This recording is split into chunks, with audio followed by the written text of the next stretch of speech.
केंद्रीय मंत्री धर्मेंद्र प्रधान ने श्रीराम कॉलेज ऑफ कॉमर्स के 100वें वर्षगांठ समारोह में भाग लिया। उन्होंने कहा कि 1926 में शुरू हुए इस महाविद्यालय की शताब्दी वर्ष मनाया जा रहा है। मैं युगांतर कार्यक्रम में शामिल हुआ। एनईपी के जरिए नई पीढ़ी को जोड़कर विकसित भारत के लक्ष्य तक पहुंचने के लिए युवा नेतृत्व जरूरी है। प्रधान ने एआई इम्पैक्ट समिट का जिक्र करते हुए देश की इनोवेटिव क्षमता की सराहना की और एनईपी को सही ढंग से लागू करने पर जोर दिया। 1926 से शुरू हुई श्रीराम कॉलेज ऑफ कॉमर्स की अभी सेंटिनरी मनाया जा रहा है और पिछले एक क्वार्टर सेंचुरी से यहाँ एक प्रेस्टिजियस बी स्कूल भी चल रहा है।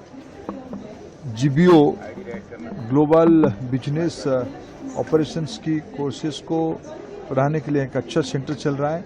ये अभी तक उसकी मैं आज एक कार्यक्रम में आया था, युगांतर प्रोग्राम में आया था। भारत की नई पीढ़ी को एनईपी के माध्यम से जोड़ के विकसित भारत के लक्ष्य को पहुंचना और उसमें यंग लीडरशिप ही चाहिए, इनोवेशन ही चाहिए।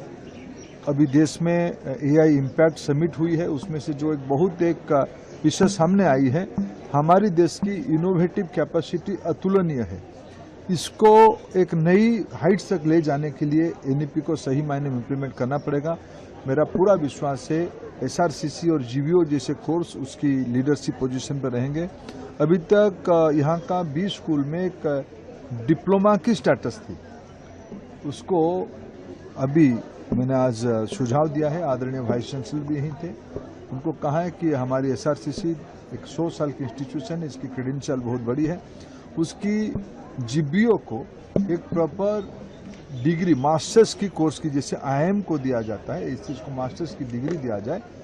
मैं आशा करता हूँ जल्द ही ये मास्टर डिग्री में कन्वर्ट हो जाएगा। एसआरसीसी को 100 साल पूरा करने के लिए अनेक अनेक शुभेच्छा। सर, एआई समिट भी आज संपन्न हो रहा है, जो तमाम चीजें रही देश में। देखिए, भारत में एक ग्लोबल साउथ की जिम्मेवारी ले लिया है।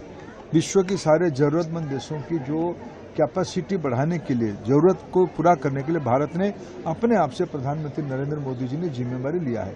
उसी को आगे बढ़ाते हुए इस एआई इम्पैक्ट समिट हो रहा है, जिसमें कल आपने देखा होगा विश्व की सभी मेजर एआई प्लेयर्स के साथ भारत की 2 प्लेटफॉर्म जो टेक्नोलॉजिकली उतना ही कॉम्पिटेंट है, भले उससे कुछ ज्यादा भी है, सर्वम एआई और भारत जेन एआई, दोनों को एक आईआईटी मद्रास की इकोसिस्टम से, एक आईआईटी बॉम्बे की इकोसिस्टम से, भारत सरकार की पैटर्नेज से शुरू हुआ ये सोवरेन एआई। भारत में अभी तक हम एआई यूजर थे, धीरे धीरे हम लोग सोवरेन एआई की ओर बढ़ेंगे। मैं शुभेच्छा देता हूं इन सारे दोनों प्लेटफॉर्म्स को और मैं आप सबको भी निवेदन करूंगा आपके माध्यम से, भारत के लोग धीरे धीरे सोवरेन एआई को ही यूज करें। सोवरेन प्लेटफॉर्म को यूज करने से भारतीयता और भारत की संवेदनशीलता और ध्यान में आएगी और भारत की अर्थनीति मजबूत होगी।